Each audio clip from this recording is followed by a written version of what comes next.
The journey back to Kazuna was tiresome for Thoki, mostly because you would not stop squirming and yelling, your fists pounding away at his back as you hailed to God knows what. Let me go, you shrieked, voice hoarse from screaming. Thoki only sighed, tightening his grip on you to keep you from slipping. Pipe down before you track any more demons that might be nearby, he muttered, trudging through the deepening snow. The snowfall had thickened by the time Thoki hauled you through the red torii gate and up to the stone paths to Nyokiyama's temple. Your fingers dug into the fabric of his mono, nails scratching the fabric threads. Not fighting anymore, just clinging, as your body refused to accept that the fight was truly over. I had him, you choked, fingers twisting in Thoki's cloak like you could whirl Akasa's neck through sheer willpower. The words tasted like copper and failure, sharp enough to make your teeth ache. Thoki didn't answer as the temple building came into view, its curved roof, red exterior, and vertical ornaments appearing in a direction. Upon reaching the entrance, Monika had been there to greet you, her small hands fluttering nervously as she took you in a battered state. The warmth of the temple's heart wrapped around you, thick with the scent of cider and medicinal herbs. But it had nothing to thaw away the cold fury launched in your chest. Shiro Thoki's shoulder had returned into the pitch high above the altar, shaking snow from its wings and its irritated hoot from asking Monika to go and prepare some hot tea. Thoki disappointed you only to the soft tatami mat floor, and surprisingly, gentleness, though his expression remained stern. Reckless, he muttered. You're lucky I arrived when I did. You growled, shuddering upright despite your trembling legs, only for Thoki to shove you back down with one firm hand on your shoulder. Sit your ass down before you pass out, he snapped, crouching to eye level as he examined you. Your hori was bloody and torn, evident of the battle fought far beyond your limits. Thoki's fingers brushed against your collarbone, assessing the bruises blooming beneath your skin like storm clouds. His touch was cynical, detached, but the way his jaw tightened betrayed his anger. You're lucky he didn't break your neck, he added, thumb pressing into the particularly dark welt. You hissed, jerking away. Don't. Thoki's grip tightened. Shut up and let me see, he barked, pulling aside your torn sleeve to reveal faint blue veins spiderwebbing beneath your skin, frostbite creeping up where your power had repelled against you. Damn it, Yin. You overused your ice again. Clearly, that massive samurai of ice, Yuki-sama, was proof enough of how far you've pushed yourself. But Thoki didn't scold you further. His fingers just lingered on your wrist, tracing and fading snowflake patterns with something like faint, quiet sorrow. I don't care. I had Akasa, you hissed, showing off Thoki's grip as your hands clenched into fists. The phantom sensation of Akasa's flesh on your knuckles still burned. A flawless victory, knowing he'd walked away unharmed. Thoki hissed before dragging you up by your collar, forcing you to meet his gaze. You had nothing, he snapped, shaking you once like he could rattle sense into your skull. If I hadn't shown up, he would have turned you into a demon. The words hit like a punch to the gut, stealing your breath. You opened your mouth to argue, but Thoki cut you off with a rough shove backwards on the tatami mat. Just what the hell were you thinking, Yin? Risking everything for petty revenge when Kojo is already alive. His voice was low, shimmering with barely content fury. His hands clenched into fists at his sides, his knuckles whining not from cold, but from effort of resisting himself from shaking you further. What? Did you actually think you could kill a demon on your own? Thoki's voice was dangerously calm, his fingers twitching towards the wasaki on his hip. Do you have a death wish? I was only taking out the trash, you spat. All those demons I've frozen, every minor thread gutted, means Muzan's army dwindles. The corpse won't have enough waste their blades on falter. Thoki's sarcastic laugh was sharp enough to cut glass. Brilliant! So while you're out playing Executor? Who's left to take care of poor little Taiyo, huh? He shot a smug look at you. You think Kojo would have wanted this? You to throw yourself into the jaws of death while his son grows up without a mother? Your breath hitched. Taiyo's name punched through your rage like a hot knife. The memory of his tiny hands clutching onto your kimono flashes behind your eyelids. His cute, toothless smile so precious it physically hurt. But the guilt twisted harder, because Thoki was right, and you hated it. Don't you dare use him against me, you snarled, lunging forward to grab Thoki's hori only for his knees to buckle. The exhaustion hit all at once. Your vision swam in black dots as you collapsed back onto the tatami mat floor, fingers trembling against the woven straw. I shouldn't. Thoki wasn't done. He leaned, his breath warm against your cold face, his words deliberated as a blade between the ribs. And what would have happened if you died out there? How's Kojo gonna react if his wife got turned into a demon chow before she couldn't swallow her own pride? His voice dropped to a whisper, his fingers digging into her shoulder like he could physically shake sense into you. You're not some lone wolf prowling the mountains. You're a mother with a kid and a beautiful wife to a great man. Your nails dug into the tatami as you held back the urge to cry. The temple's incense burned your throat. Or maybe that was just the shame crawling up your pipe winds. You don't understand, you whispered, voice cracking like thin ice underfoot. Every day when I see Kojo in that state he's in, You swallowed hard, unable to articulate the monstrous guilt that gnawed at you, the way his scars haunted you more than Akaza ever could. Thoki exhaled sharply. He loosened his grip slightly as Shiro let out a low, mournful crow from his perch. The firelight flickered across the tension on Thoki's expression, casting shadows that made him look older than his years. I can't. I won't let that monster walk away unscathed. Those words clawed their way up your throat, jaw and ragged. Thoki reached a hand out to comfort you, but you thoughtlessly grabbed his wrist and glared up at him through your bangs. I wanted to kill him with my own two hands. Thoki didn't pull away. Instead, he just stared solemnly at your fingers trembling against his wrist, your grip more desperate than threatening. Then a sharp gasp escaped you when you realized what had you been doing, and you quickly let go horrified. Oh my god, Thoki, I'm so sorry. Your hands flew to your mouth, eyes wide with horror. You expected to see ice crawling up his arm, his skin turning blue and blisters beneath your touch. But there was nothing. No ice, no frost. What? How? You've reached your limit, Yin. Thoki said quietly, flexing his unmarked wrist as he watched your stunned expression. His fingers brushed the untouched skin where your grip had been. No frostbite, no numbness, just warmth. Your ice isn't gone. You're exhausted. You push yourself so far that your own body literally can't produce any more. The realization hit you like a physical blow. Your fingers twitched uselessly. No familiar sting of cold, no crackling frost, just empty, aching fatigue. Outside, the wind howled louder, as if mocking your helplessness. Thoki sighed, rubbing his temples. Look, I get it. You want revenge, but Kojo is alive, Yin. Don't let Oba-chan's sacrifice be in vain chasing demons. Be careful. You didn't argue. You couldn't, because he was absolutely right. You should be grateful. But the frustration didn't fade. It just coiled tighter, settling deep in your gut like stone. Just the abundance of the temple, the cracking wood, the sound of clocks ticking. The wind chime outside did little to soothe your bared nerves. Soon, exhaustion began to settle into your bones like lead.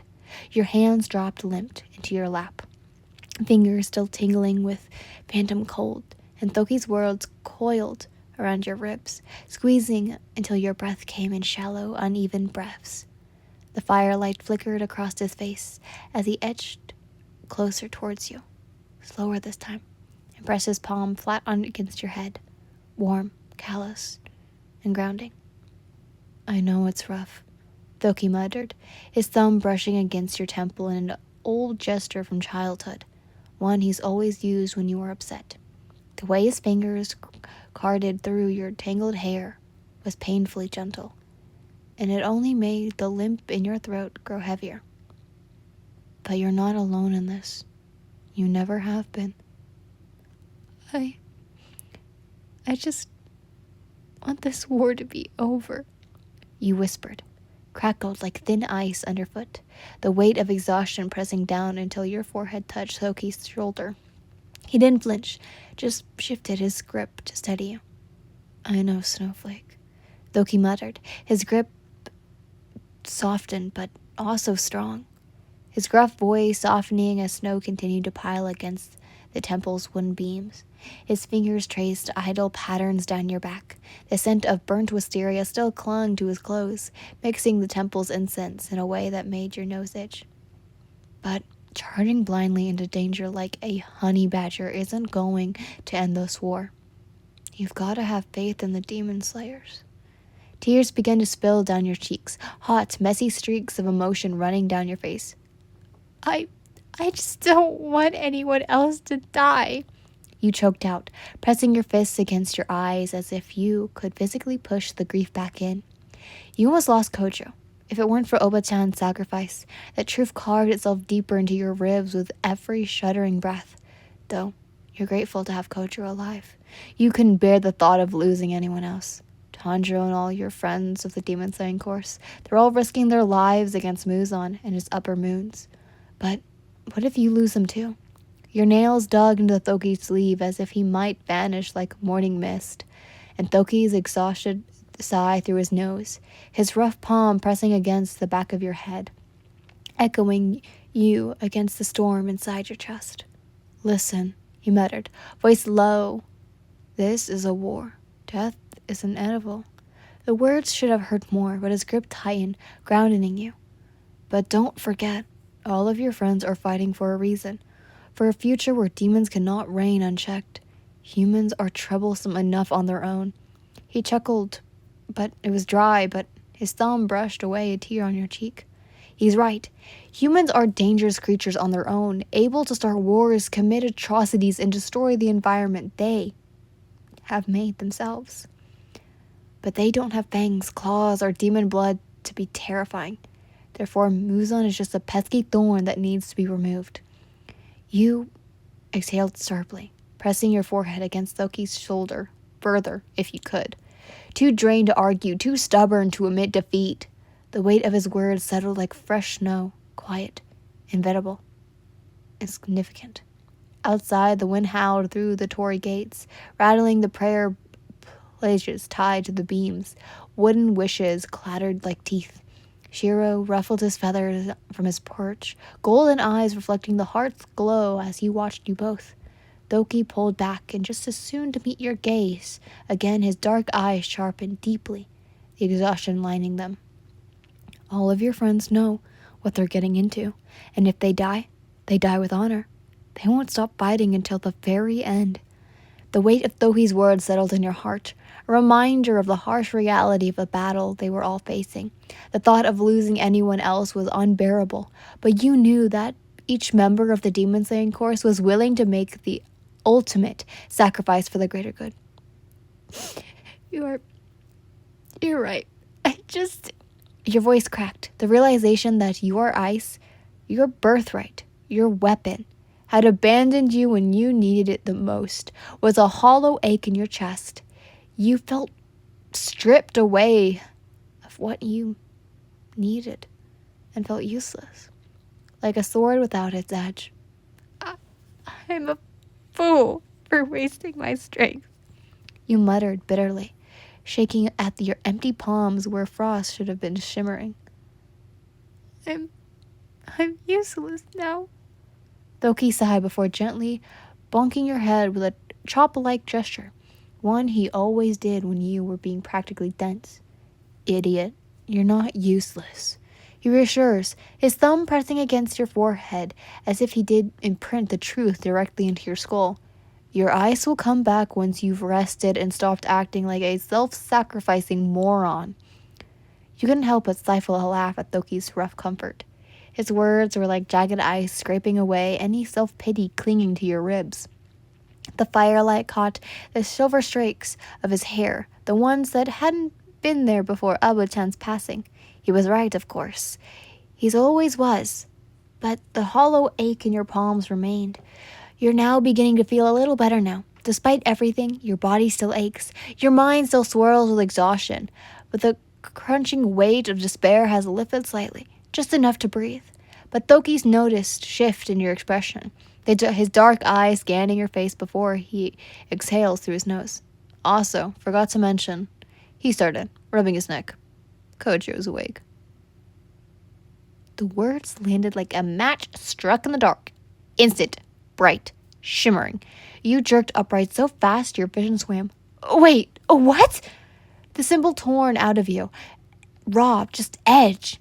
Thoki's mouth quirked at your reaction, though his eyes stayed serious. Got a word from Akasakai Crow, apparently. He woke up not long after you left. Your breath shuddered. 9 months of waiting. 9 months of anticipation. 9 months of yearning to feel warm lips pressed against your own again. And suddenly, Kojo is awake and you are not there to greet him? The realization sent a jolt through your body. So strong, your body seemed to squirm. I have to go to him, you stammered, scrambling to your feet despite the way the room tilted dangerously. Thoki caught your elbow before you could face plant, his grip unwillingly as iron wood. Whoa, easy there, Snowflake, he grunted, yanking you back down to your knees that buckled like rotten wood. The sudden movement sent a sharp stab of pain through your ribs, your body screaming at you in protest at the abuse you'd been put through. Thoki's fingers dug into your arm, steadying you as the world spun. You're in no condition to travel, he snapped, but his voice lacked its usual bite. Instead, there was something almost resistant in the way his thumb brushed against your wrist, like he already knew what was coming next. You think I care? You hissed, shaking off his grip despite the way your fingers tremble. The mere thought of Kojo, awake, waiting for you, sent a drill engine crashing through your veins like a thawing river. I'll crawl there if I have to, you spat. However, your body protested once you tried to stand again. Your legs wobbled like a newborn deer, your vision swarming with black spots. The adrenaline-fueled rush enveloped as quickly as it came, leaving you swaying dangerously on your feet. Thoki's arm shot out to steady you, his grip firm yet oddly gentle. Stubborn, he retorted, guiding you back down to the tatami mat floor yet again with an exhausted sigh. You can barely stand, let alone trek across 3 perfections. Your fingers dug into Toki's sleeve for what felt like the millionth time, clinging to him like an anchor, your breath raged and frustrated with exhaustion. The thought of your lover wide awake and probably asking for you while you remained trapped in this temple hurt worse than Akaza's punch ever could. But he needs me. Your voice cracked. I know, but you need to rest, or you'll collapse before you even reach the foothills. Thoki's voice was gruff, but his fingers lingered on his shoulder, warm and steady. Shiro let out a low, disapproving hoot, his golden eyes flashing in the dim light as if to say, Listen to him, you idiot. You hissed under your breath, fingers crawling at the tatami as you could physically tear through the distance separating you from Kojo. As much as you wanted to argue, as much as your heart yearned to be with your husband, your body was treacherously weak. Regardless, you listened to Thoki, but only after realizing a frustrated groan. Fine, you muttered, slumping with all the grace of a sack of rice. Acty girl. Thoki grinned, ruffing your hair with an unusual irritation just as the sliding door opened. The scent of cremota mixed with something herbal, medicine disguised as comfort, filled the small sense. Monica shuffled in, holding a wooden platter with a steaming teapot and 3 cups. I brought tea, Father, she announced softly, her eyes flickering between your disheveled appearance and Thoki's hand still resting atop your head. Good job, Monica. Thoki chippered, seemingly shifting from scolding older brother to doting father. The sudden change in demeanor made you blink. His ability to flip-flop moods faster than a pancake was almost supernatural. Monica then turned attention towards you. "How are you feeling, Auntie?" You were hesitant, not wanting to worry her, but your cracked ribs and stiff limbs were really subtle. "Peachy," you lied, forcing a smile that probably looked like a grimace. The little girl didn't bite for a second, her nose scrunched spectacly as she knelt in a shenaga and set the tray of brewed tea down with the surprising grace of her age.